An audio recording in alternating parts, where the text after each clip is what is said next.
అక్కయ్య, నువ్వు మాట్లాడేది అమ్మ గురించి, అది మర్చిపోకు. నేను చూశాను నా కళ్ళతో. నాకు తెలుసు, నీకు మొదటి నుంచి అమ్మంటే పడదు. నువ్వు నాన్న కలిసి అమ్మని ఒంటరిదాన్ని చేశారు, తర్వాత నన్ను కూడా. ఇప్పుడు నాన్న చనిపోయాక నీ మనసును మెదులుతున్న కథ ఇదని నాకు తెలుసు. నాన్న చనిపోయినందుకు నువ్వు ఎందుకని అమ్మని టార్గెట్ చేస్తున్నావు? భయం రా నీకు అన్నిటికీ. అదే నిజం. నిజం తెలుసుకోవడానికి కూడా భయపడుతున్నావు.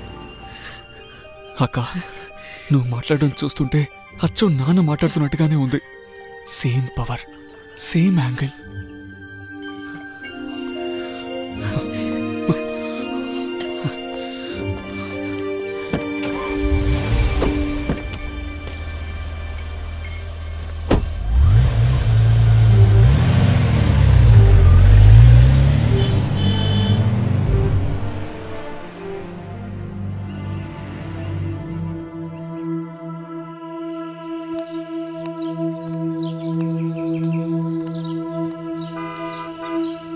ఆంటీ లేవండి, లేచి కూర్చోండి. ఎడ్విన్ వచ్చేసారు. ఎక్కడ్లారా? వాడెక్కడా?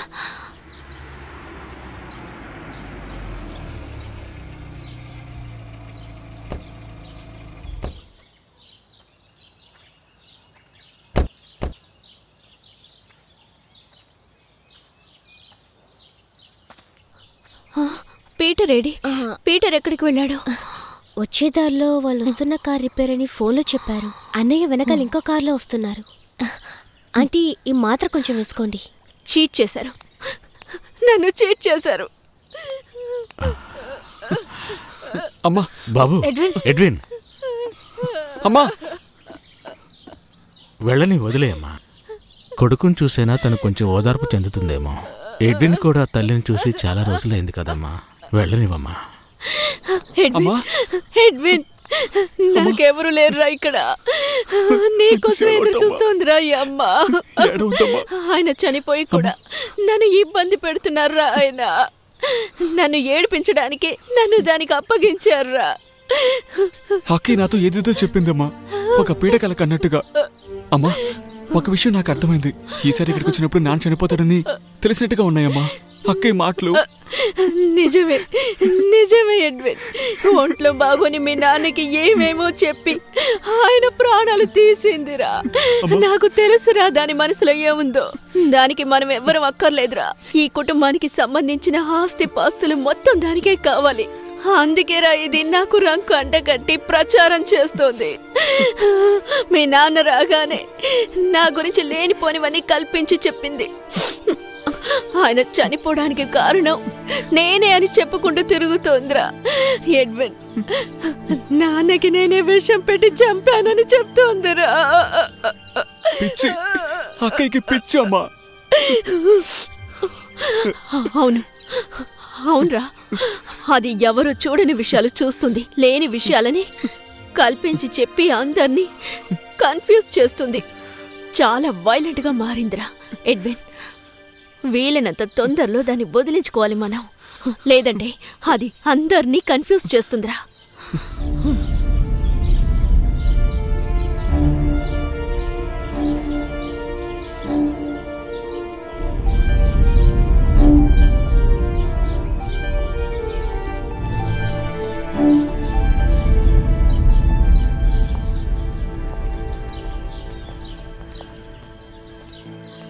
ఇంకా మనం వెయిట్ చేయటానికి రావాల్సిన వాళ్ళు ఎవరూ లేరు.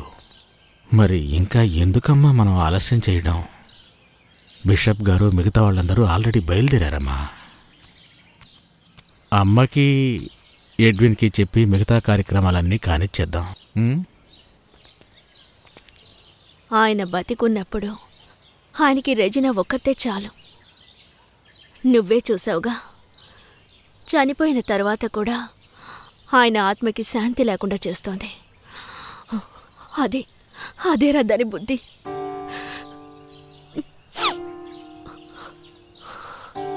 తను నాకింకో విషయం కూడా చెప్పింది. మీకెవరితోనూ వేరే సంబంధం ఉందని. ఎడ్విన్, నువ్వు దీన్ని నమ్ముతున్నావా? ఇది కాకింకేం చెప్పినా సహించేవాడిని, కానీ అయితే అయితే నువ్వు దాన్ని నమ్ముతున్నావన్నమాట. మనం వెళ్ళిపోదామమ్మా ఈ దరిద్ర పింట్లో నుంచి. మన ఇద్దరం మాత్రమే దూరంగా ఎటునే వెళ్దాం. మనకు వీళ్ళెవరూ వద్దు అమ్మా. ఎడ్విన్ కిందకి రా. వినిపించలేదా నీకు? నువ్వు వచ్చాక ఇంకా నాన్నని చూడలేదు కదూ. ముందు కిందకొచ్చి చూడు.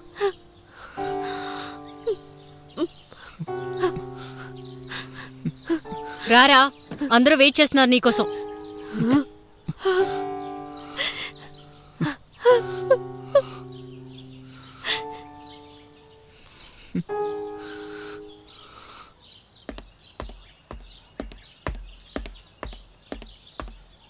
రెజినా, మీ నాన్న బాడీని తీసుకెళ్తున్నారు. పాతి పెట్టడంతో అంతా పూర్తవుతుంది. ఏదైనా చెప్పాలనుకుంటే. పీటర్, నువ్వెందుకని ఒక నీడలాగా? నిజమే, నీకే కాదు ఈ ఇంటికి కూడా నేనెప్పుడూ నీడలాంటి వాణ్ణి. రెజినా, బాధల్ని పంచుకోవడానికి బంధువులే అయి ఉండాల్సిన అవసరం లేదు. ఏదైనా సరే నాకు చెప్పు. అది ఎలాంటి విషయమైనా సరే.